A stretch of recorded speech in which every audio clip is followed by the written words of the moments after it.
Ronnie and Reggie Kray, notorious twin gangsters who dominated London's underworld, leaders of The Firm, a criminal organisation in London during the 1950s and 60s.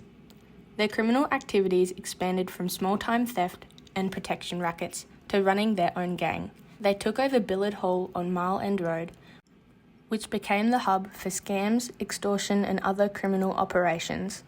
Ronnie and Reggie Kray grew up in London's gritty East End, a world of poverty, cramped housing and violence. With their father absent, they were raised by their mother, Violet, and influenced by their grandfather, Jimmy Lee, a tough former boxer. From an early age, the twins learned respect was earned through fear and force. Schoolyard fights and petty thefts and street gangs shaped their childhood, teaching them that power came from aggression. By 16, they were already building reputations as amateur boxers, which displayed some of the differences in character that would inform their future lives as criminals. Reggie was calm and disciplined, Ronnie ruthless and volatile. The gang was involved in a wide range of criminal activities, including murder, arson, and protection rackets. They operated through various fronts, such as running nightclubs, naming them the Double R Club, Esmeralda's Band, and Blind Beggar, using their influence with celebrities and politicians to expand their empire.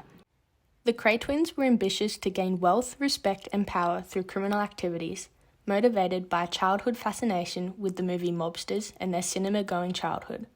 Their role model in England was a dashing gangster called Billy Hill, who in the 1950s exercised the same control over Soho as they would later over the East End. The Kray twins' criminal behaviour can be understood through three sociological theories. According to the social control theory by Travis Hireshi, the weak social bonds and unstable family structure encouraged deviance. Their father drank heavily and was often absent, leaving them with little discipline or guidance. And growing up in a harsh East End neighbourhood exposed to crime and violence were a part of their daily life. Cultural transmission theory by Edwin Sutherland also explains their behaviour. They were surrounded by criminal influences from a young age. Their grandfather encouraged boxing, which made aggression and toughness seem normal. They admired gangster figures like Billy Hill and were fascinated by gangster movies, shaping their identity around crime and power. Structural strain theory, created by Robert Merton, adds that frustration from limited social and financial opportunities led them to seek success through illegal means. Both used crime as a way to gain status, wealth, and respect. Ronnie's later diagnosis of paranoid schizophrenia and struggles with his homosexuality in the time of social stigma further adds to his instability and violence, reinforcing their deviant path.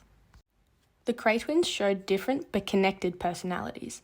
Reggie had more psychopathic traits, calm, charming, and calculated, using manipulation and control to build power and keep a clean public image. Ronnie, on the other hand, showed sociopathic traits, impulsive, violent, and unstable, worsened by his paranoid schizophrenia, and struggles with his homosexuality in a judgmental society. In school, showing antisocial behaviour from school fights and petty crimes to murder and intimidation. Reggie was the planner, and Ronnie was the enforcer.